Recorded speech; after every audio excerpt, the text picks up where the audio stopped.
Hiditra ao anatin'ny fampianarantsika fa mialohan'ny fampianarana izay ataontsika mivantana avy etỳ ambady finandrahana dia ary hivavaka tsika rehetra.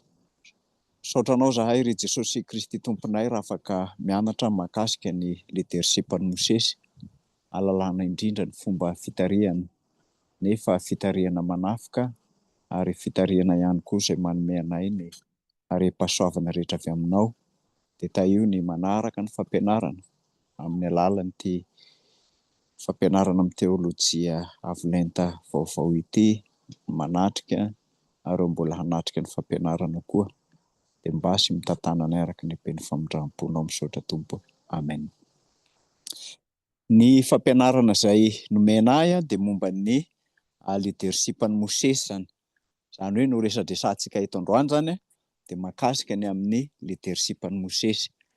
Ataontsika akaiky eo ihany ny baibolitsika rehefa hiresaka mahakasika ny Mosesy tsika. Ao amin'ny bokin'ny Exodosy no ahitantsika ny tantara mahakasika ny Mosesy. Ao amin'ny toko voalohany no iresadresahana mahakasika ny amin'ny fifindrany ny zanak'Israely na ny taranak'Israely nakany Egypta zany.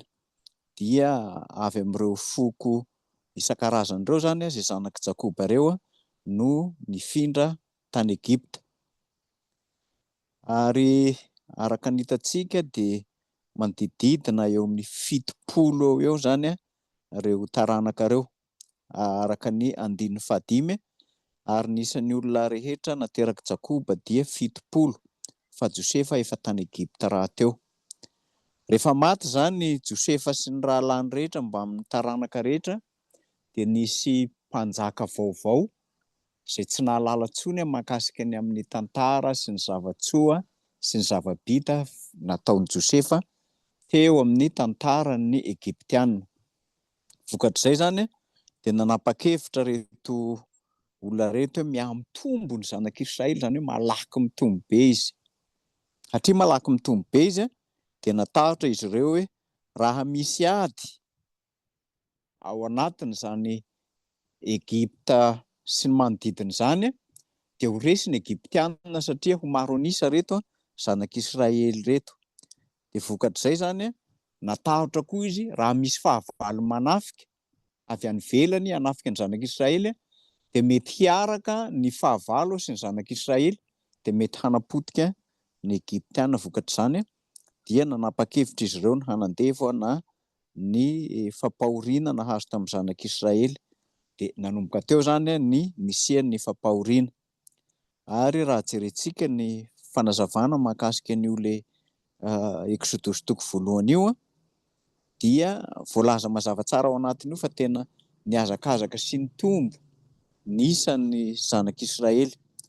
Fa vokatr'izay dia namoaka dekret ny mpanjaka tamin'izany fotoana izany hoe satria mihamaro izy reto mba ahafahana mikontrôle an'ireo zany dia tsy maintsy vonoina ny zanak'alahy rehetra izay teraka, satria ireo lahy ireo zany no tsy maintsy haka fahefana, ireo lahy ireo no tsy maintsy hiady rehefa tonga ny fotoana tokony hiadiana, ireo lahy ireo ihany koa no hitondra sy hitarika ao anatin'izany fikambanana izany. Araka izany dia ho jerentsika ary ny mahakasikasika ny amin'ny Mosesy aloha ny resantsika alohan'ny hidirantsika mahakasika ny amin'ny fitantanana na ny leadership-an'i Mosesy. I Mosesy zany ny anarana raha raisintsika avy amin'ny teny Hebreo zany io Mose, ny heviny zany dia ny hoe nalaina na nesorina avy amin'ny rano, satria nalainy zanaka vavin'ny Farao avy tao amin'ny rano zany, izany hoe rehefa nanomboka teraka Mosesy dia nafen'ny ray aman-dreniny aloha ny fahaterahany, fa rehefa nanomboka lehibebe izay tsy ho azo afenina intsony dia nanaovan'ny reniny karazana lakana zozoro kely anankiray, dia iny nandefasana azy tao amin'ny rano izay fandehanan'ny zanaka vavin'ny Farao sy ireo vehivavy tao anatin'ny lapa mandro isan'andro. Dia Miriam izay anabavin'i Mosesy zany, vavy matoa, nasain'ny ray aman-dreny nanara-maso ihany mahakasika ny Mosesy. Rehefa nalaina zany Mosesy dia hitan'ny zanaka vavin'ny Farao dia nentiny nandeha tany an-dapa, nesorina avy amin'ny rano. Izany hoe ny rano Nil zany nandefasana azy. Exodus toko 2 no vakiantsika, dia ny 10 no milaza an'izay. Ary rehefa lehibe ny zaza dia nentiny tao amin'ny zanaka vavin'ny Farao izy, dia tonga zanany ary ny anarana atao Mosesy, fa hoy izy satria tamin'ny rano nangalako azy na nalaina tamin'ny rano. Zay zany no andikana azy.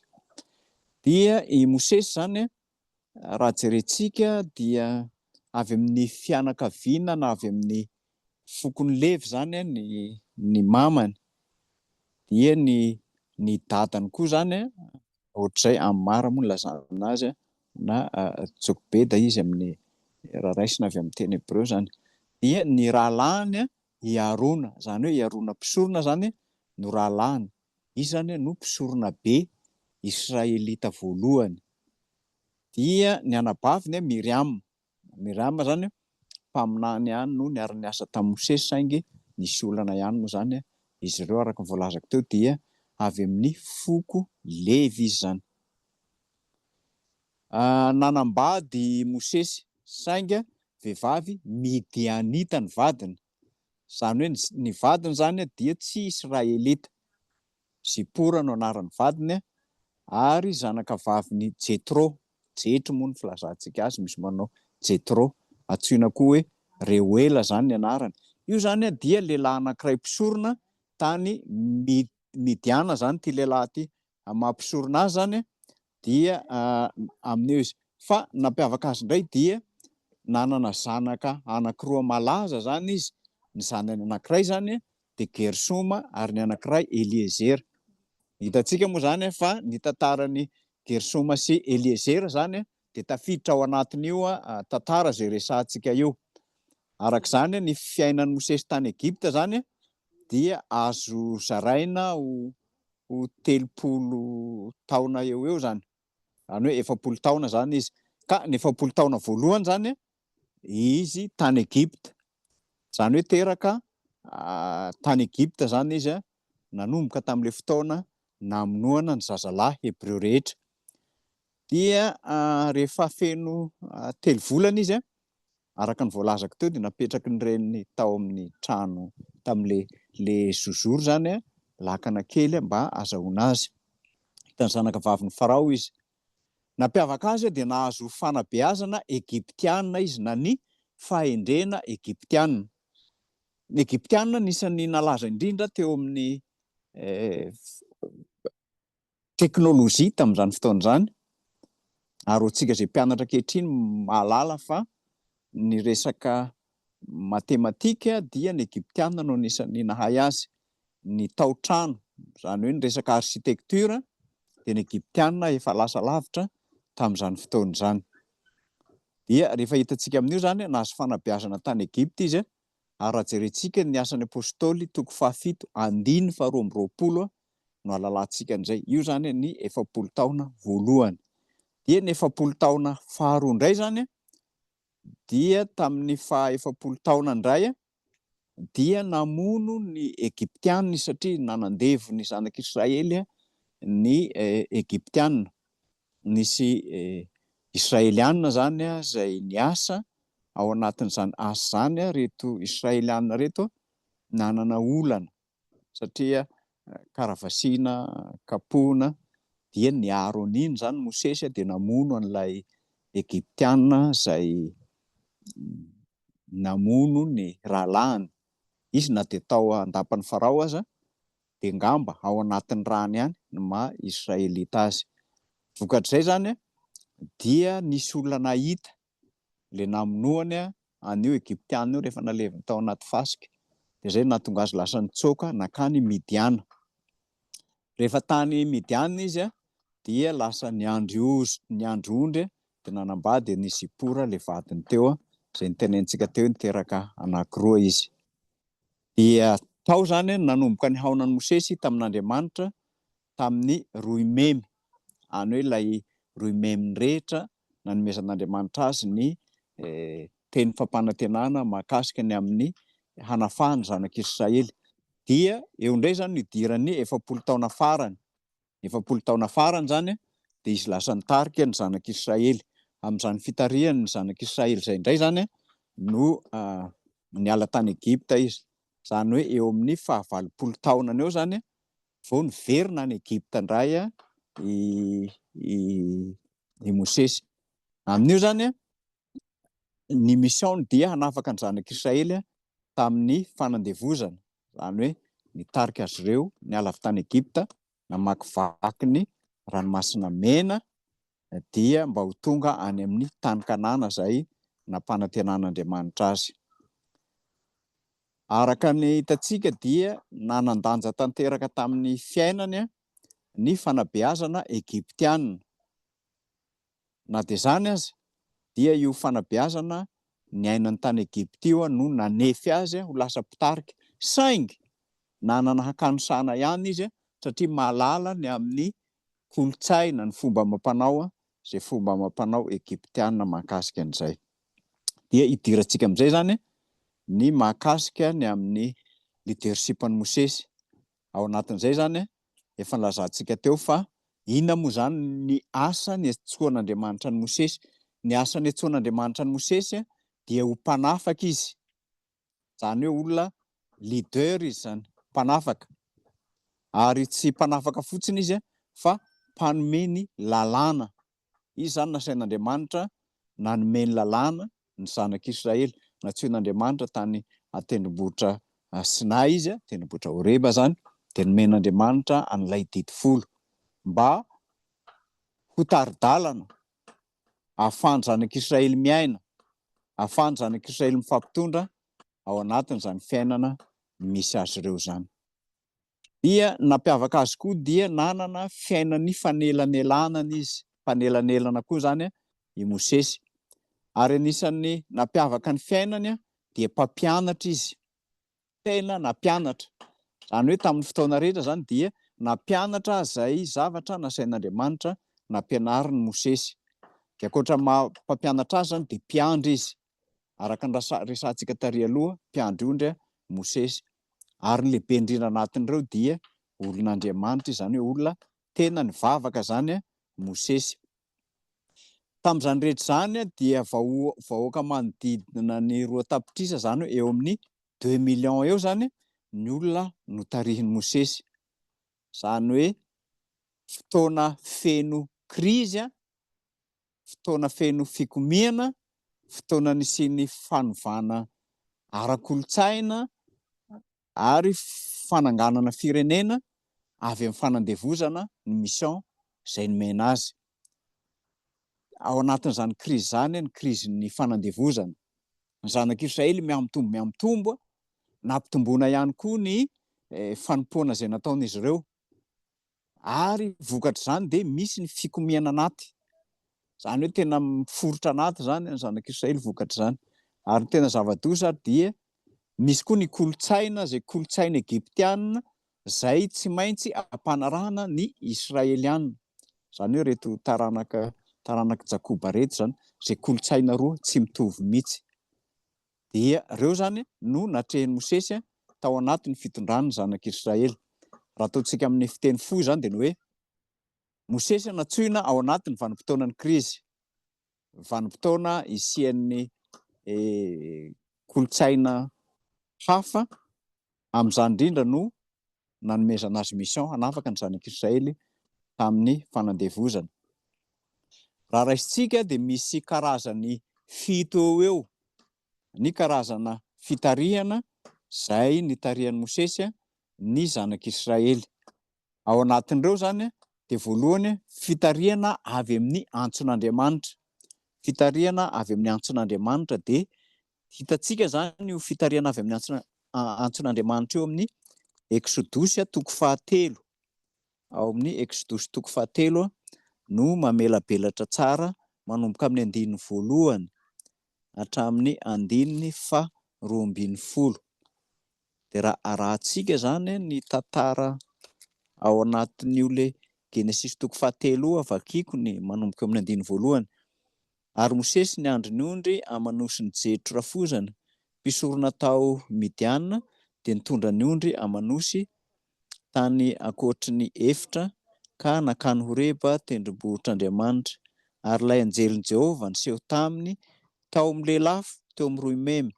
Anankiray dia nijery izy ka indro nirehitra afo ny 2 memy kanefa tsy nahalevina.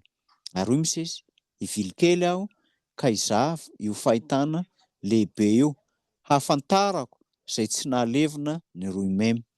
Ary rehefa hitan'i Jehovah fa nivily hizaha izy dia niantso azy tao afovoan'ny 2 memy Andriamanitra ka nanao hoe, ry Mosesy dia hoy izy, inty aho. Ary hoy izy, aza manakaiky ety, esorina ny kapanao amin'ny tongotrao fa tany masina io hijanonanao io. Dia hoy koa izy, izaho no Andriamanitry ny razanao, dia Andriamanitry Abrahama sy Andriamanitry Isaka ary Andriamanitry Jakoba. Dia nisaritava Mosesy fa natahotra hijery an'Andriamanitra izy. Ary hoy Jehovah, efa hitako tokoa ny fahorian'ny oloko izay any Egipta ary efa reko ny fitarainany noho ny ataony mpampiasa azy. Eny, fantatro ny alaheliny dia efa nidina aho zao hamonjy azy amin'ny tanany Egiptianina ka nitondra azy hiakatra hiala amin'izany tany izany, no any amin'izay tany soa sy malalaka, dia any amin'ny tany tondra-dronono sy tantely, any amin'ny tany Kananita sy Hetita sy ny Amorita sy ny Perizita sy ny Hivita ary ny Jebosita. Ary ankehitriny indro ny fitarainany zanak'Israely dia efa mbe aty amiko, sady efa hitako koa ny fahoriana izay nampahorian'ny Egiptianina azy.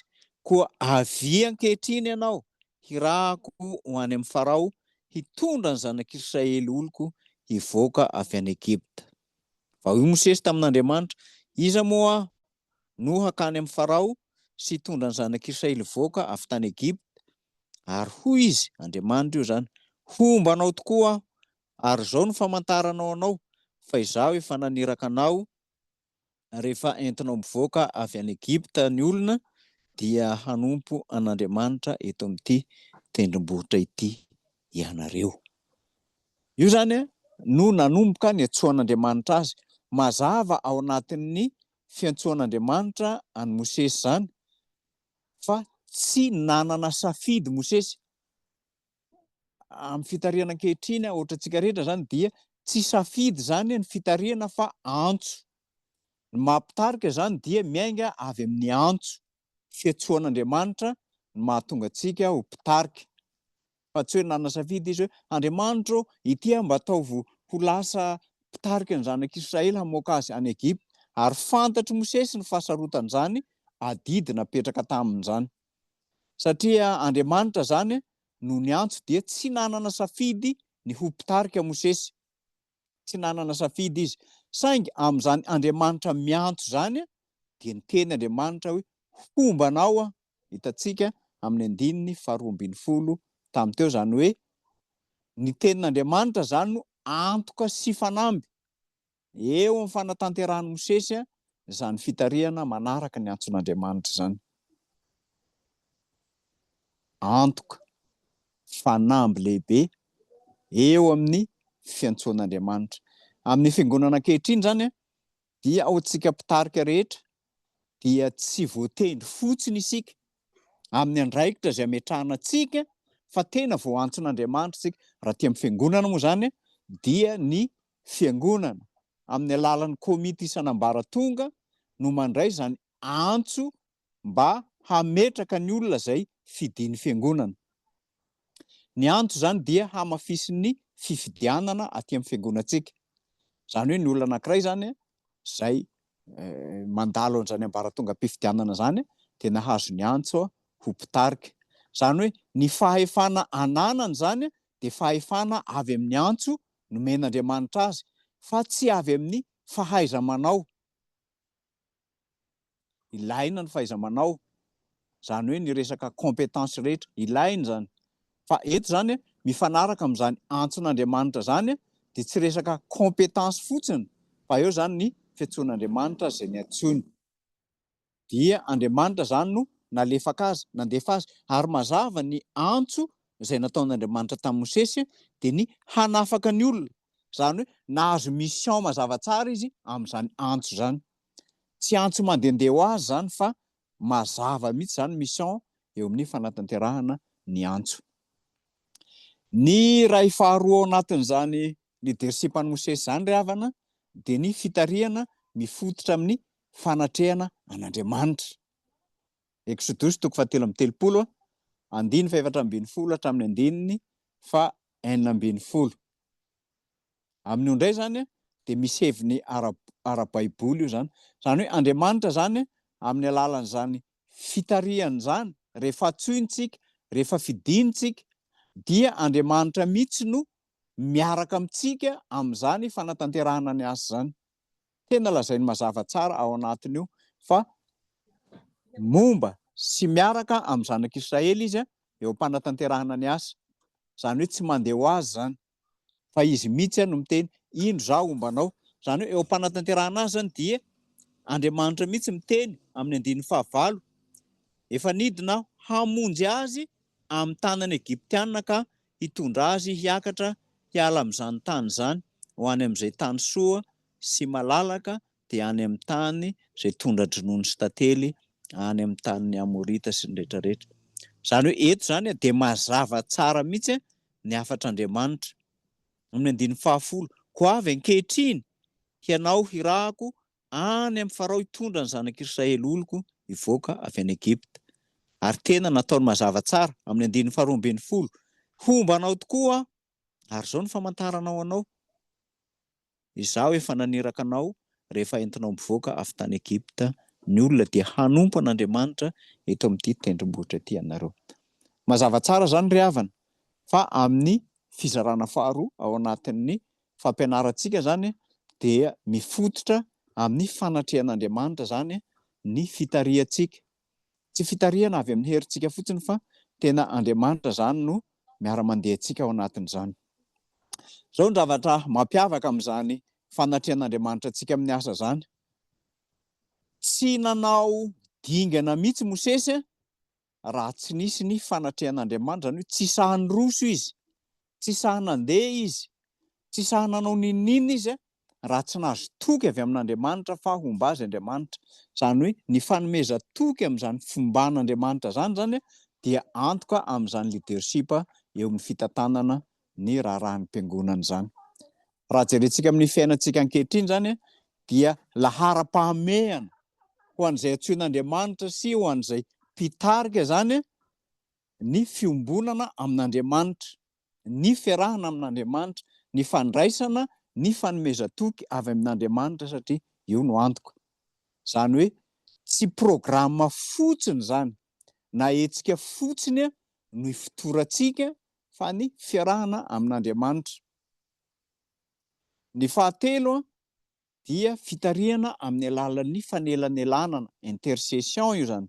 Exodus 2:13-1:12 hatramin'ny 1:14. Eto indray zany no ahitantsika an'izany. Ina moa zavatra nitranga? Nanomboka rehefa niakatra tany amin'ny tendrombohitra Horeba i Mosesy nandritra ny fotoana lava, 40 andro, 40 alina, niaraka tamin'Andriamanitra nanomezana ny didy folo. Dia nisy tamin'ireo olona izay niara-dalana tamin'i Mosesy rehefa lavalava ny fotoanan'i Mosesy dia ireny nanan-kivy ny vahoakan'Andriamanitra. Inona fomba nanan-kiviany azy? Iny Mosesy niakatra any amin'ny tendrombohitra iny tsy miverina intsony iny. Tsika nesorony avy any Egypta, tany Egypta tsika mba lamina tsara ny fiainantsika, mba netinety, mba nihinan-kanina tsika na dia nanompo. Zao tsika avelan'ny rerety anefitra ity. Zany hoe eto zany dia tsy maintsy misy mandrakariva ny olona izay manan-kivy eo amin'ny fitariana. Misy ny olona izay mana-ratsy mandrakariva eo amin'ny fitariana, ary ny mpitarika dia tsy maintsy tonga amin'izany fanaratsiana izany. Ty dia tsaroako mandrakariva ny fampianarana mahakasika amin'izany ry havana. Raha mbola kely ianao, mbola tsy olona tsotra ianao, olona tsy manana andraikitra ianao, tsisy olona manenjika anao zany. Fa raha vao manomboka mandray andraikitra ianao ao amin'ny fiangonana, eo amin'ny asa, dia manomboka miatonga ny fanenjehana, manomboka miatonga ny fanaratsiana. Io dia araka ny tenitsika malagasy hoe ny hazo avo halan-drivotra. Raha mbola kely ry havana ny hazo, tsisy rivotra, ohatra ny voninkazo mbola kely ireny, tsy rarahin'ny rivotra zany. Fa rehefa manomboka avo izy, manomboka halan'ny rivotra. Dia vokatr'izay tezitr'Andriamanitra. Rehefa tezitr'Andriamanitra dia nisy amin'izay ny aretina nandoza ny nahazo ny zanak'Israely, nisy tamin'ireny ny maty tao anatin'ny ndraim-pimasy monja tao anatin'izany. Vokatr'io zany dia Mosesy no nanao fanelanelana, ny fona tamin'Andriamanitra, ny angavy ny mba hatonga ny zanak'Israely tsy hihara ny fahatezeran'Andriamanitra. Zany hoe vavaka fanelanelanana no nataony Mosesy mba hanehoany fa tiany reto olona zay nomen'Andriamanitra azy reto amin'ny alalan'ny vavaka. Amin'ny fiainantsika andavanandro moa rehefa tena mafy loatra ny fanenjehana dia tsy zakan'ny maha-olombelona zany. Indraindray tsy mahavavaka ho an'ireny olona izay manenjika atsika ireny isika. Misy indray mivavaka fa mivavaka amin'izay heveriny fa mety tandrify mahakasika an'izany.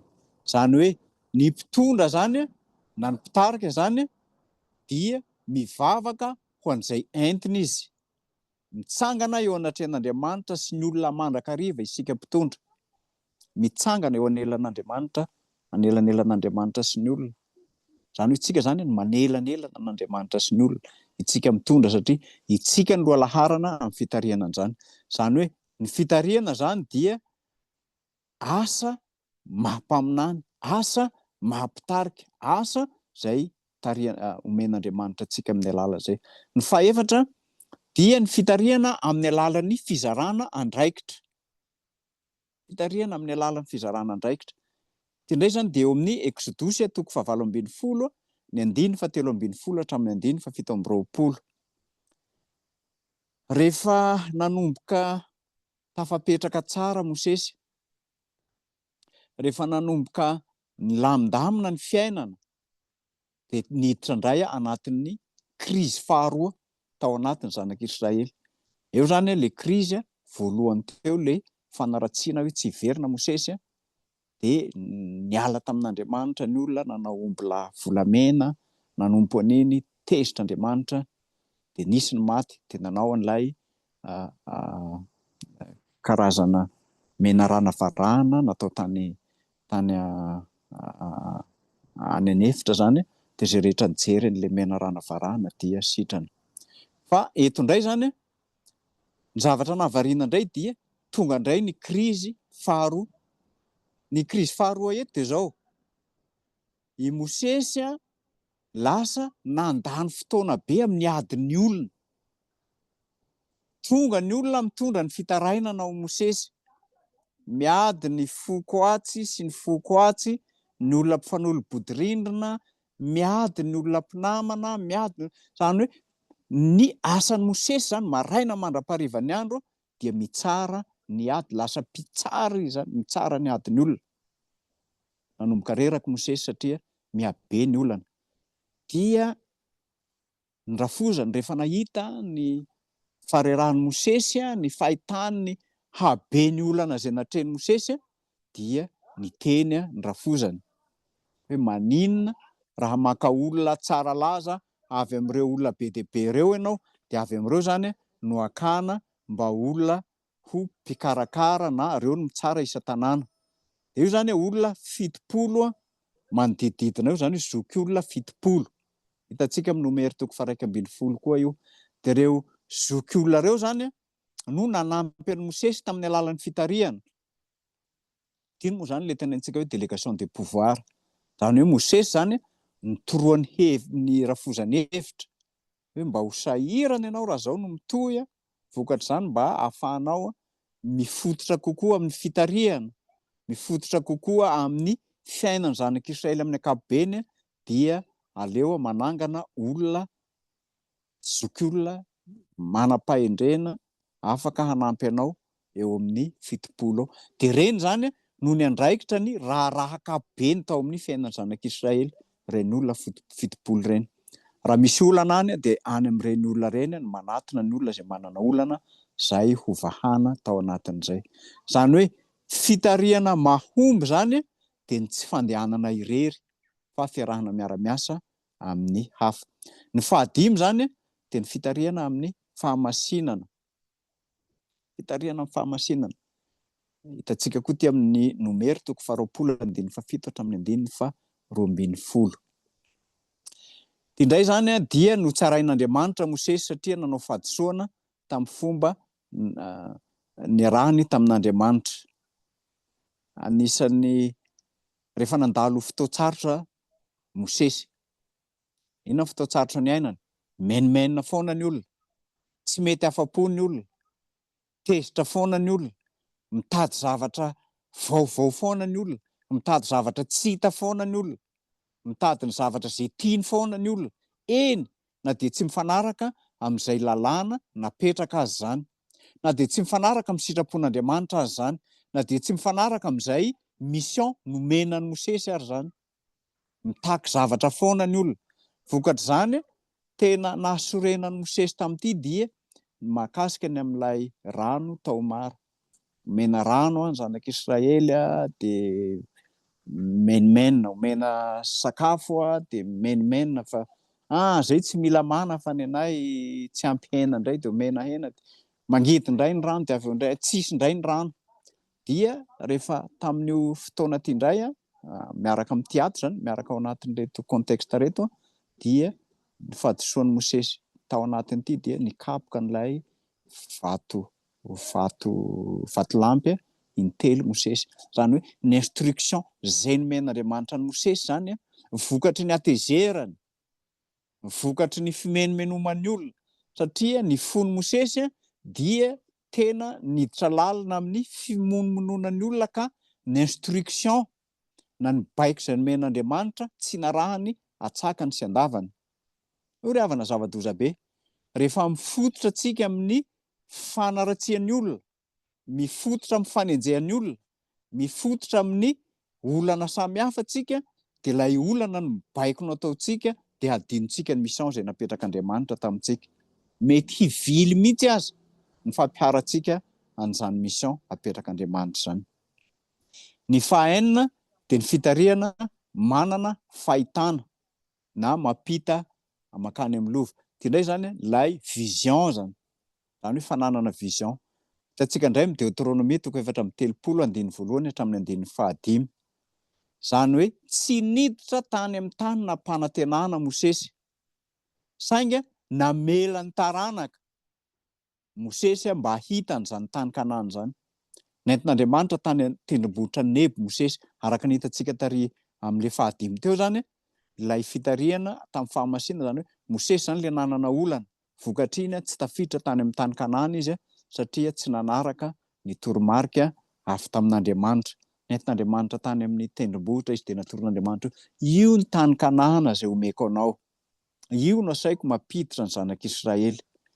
Dia nanana fahitana izy, hitany na tsy niditra tany izy, hitany Mosesy ny fiovan'ny zanak'Israely hiditra amin'ny tany Kanana zany, ny ho fahasambarany zanak'Israely any amin'ny tany Kanana zany, ny zava-tsy ho iainany zanak'Israely any amin'ny tany Kanana zany, hitany amin'ny alalan'ny vision zany.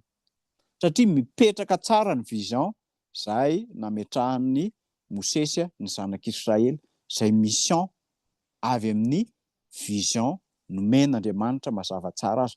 Saingy zao tsy nijanona fotsiny amin'izany Mosesy fa napita lova ho an'ny zanak'Israely izy na de tsy tonga tany amin'ny tany Kanana. Io nge ry havana natao vision e. Ny vision dia fampitana lova mifandimby, manao plan maro samihafa tsika ao amin'ny fiangonana mba ho lova mifandimby ho dimbiasan'izay mpanaraka eo. De io zany raha nandinika ny tantara eto tsika dia nampanantena i Mosesy ny taranaka zany zay tsy maintsy ho tonga any amin'ny tany Kanana zay tarihin'i Josoa sy ry Kaleba. Mosesy zany nanana ny Josoa mpandimby azy, nanome ny toromarika any Josoa sy Kaleba amin'ny alalan'ny fananana finoana velona hitondra ny zanak'Israely any amin'ny tany nampanantenana. Eo fiangonana maro ny mpitarika mahay, maro koa ny mpitarika zay manomana ny ho avy na de tsy ahitana vokatra azy zany. Ny asantsika zany de fanomanana ny amin'ny ho avy. Mety tsy androany no ahitantsika vokatra amin'izany fanomanana ny ho avy zany, fa ho hitantsika ny vokatra rahampitso. Ary zay no mahatonga ny fisian'ny fanavaozana ao amin'ny fiangonana, ny fisian'ny komity samihafa zay manao ny fanavaozana. Raha ataoko amin'ny fiteny hafa zany dia ny hoe ny antsika zao ty amin'ny fiangonana isaky ny 4 taona no misy ny fifidianana. Dia iny zany no anamafisana indray an'izany fampitana lova zay resahantsika teo aloha zany, na ampitana koa ny vision ny fiangonana amin'ny manaraka. Raha teneniko amin'ny fotoana hafa zany dia ny hoe tsy ny halavan'ny fanompoana zany no inona fa ny lovan'ny finoana. Rehefa manana lova mipetraka tsara tsika dia zany lova zany no mitorika antsika, mitondra antsika ao anatin'ny asa zany. Ny fahafito zany dia ny fitariana amin'ny fitiavana sy ny fahafoizana. Fitariana amin'ny fitiavana sy ny fahafoizana. Hitantsika amin'ny Nomery 1:12, 1:12 hatramin'ny 1:17.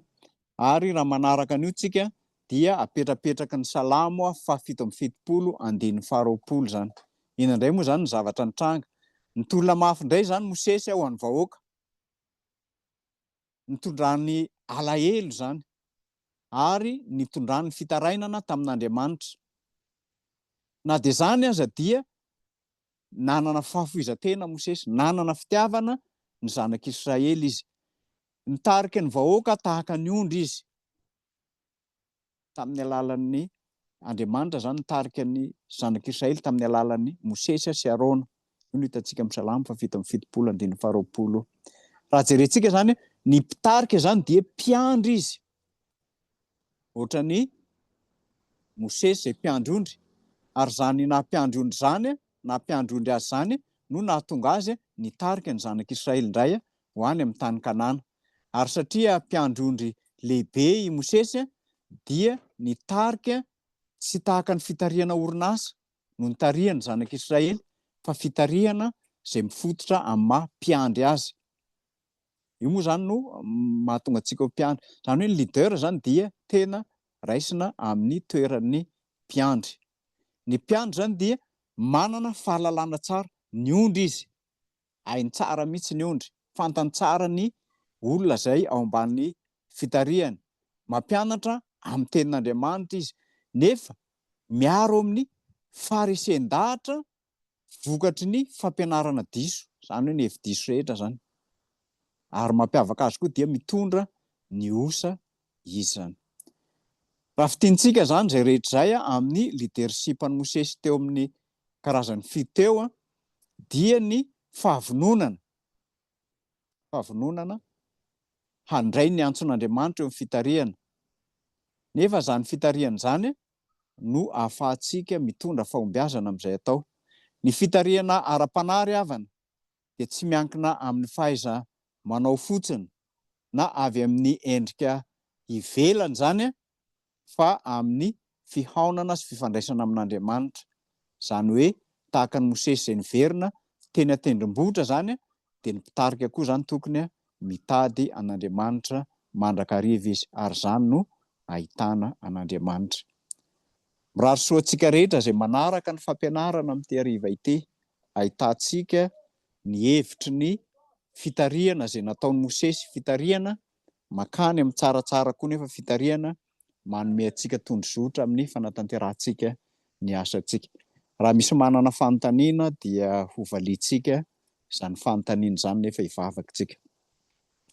Misaotra tompony hafanay nianatra mahakasika ny amin'izany fahaiza mitarika nananan'i Mosesy zany, na ny leadership-ny Mosesy.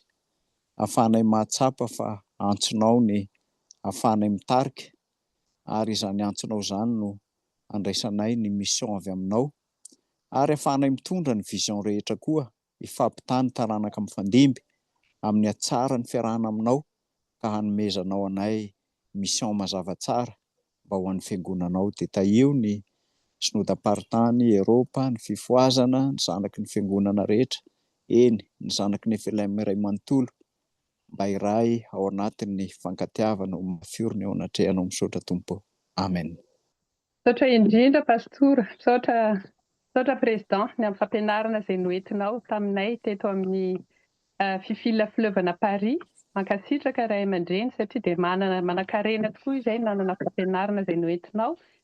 Mitotena koa ny Ray aman-dreny filohan'ny fifila, dokotera Lalao, Rakotomana izay tsy afaka nanatrika ny fotoanantsika tamin'ity tolakandro ity noho ny famangina izay ataony any amin'ny fileuvana Strasbourg.